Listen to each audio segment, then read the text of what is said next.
Seseorang yang memiliki pasangan yang terindikasi NPD, mentalnya hancur. Assalamualaikum kawan, apa kabar? Semoga dalam keadaan baik ya, valid. Seseorang yang memiliki pasangan yang terindikasi NPD, mentalnya hancur.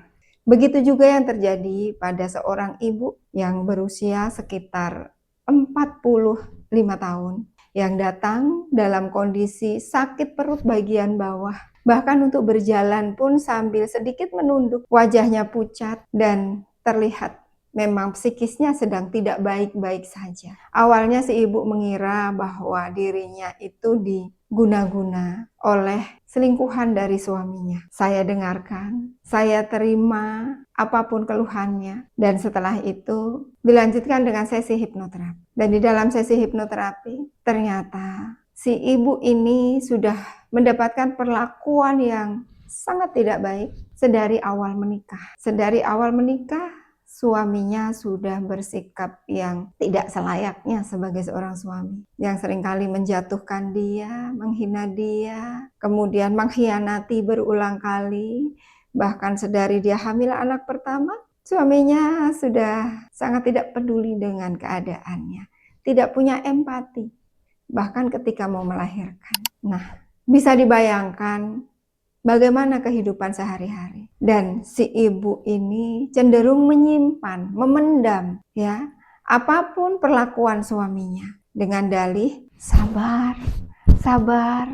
Saya sebagai istri harus sabar. Namun apa dampaknya untuk dirinya? Ya, dia berulang kali dikhianati. Kemudian suaminya juga kurang bertanggung jawab. Dan yang lebih parah lagi, dia mengalami beberapa keluhan fisik. Salah satunya itu tadi, perutnya merasa sakit terus-menerus. Nah, jika mendapatkan perlakuan pasangan seperti itu, ya, jangan gunakan dalih sabar untuk bertahan. Namun coba kenali dulu, apakah perilakunya itu hanya satu kali, ya?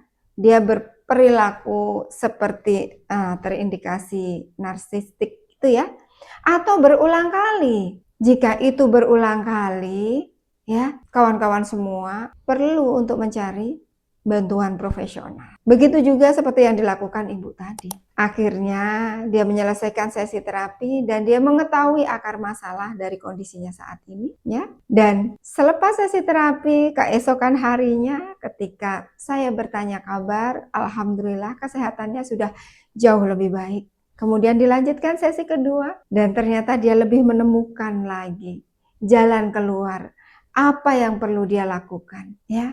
Boleh memaafkan, namun bukan untuk membiarkan dia diperlakukan dengan semena-mena oleh orang lain. Ya, dia telah menemukan, ya, dia telah menumbuhkan self compassion dalam dirinya, belas kasih pada dirinya. Bisa dibayangkan ketika seseorang sudah lebih menyayangi dirinya, peduli sama dirinya, masa ya rela diperlakukan begitu terus? Iya, bersikap tegas untuk kebaikan. Ingat, hidup hanya sekali. Ya, bahagiakan dirimu. Salam sehat, salam bahagia. Saya Dewi Rohma.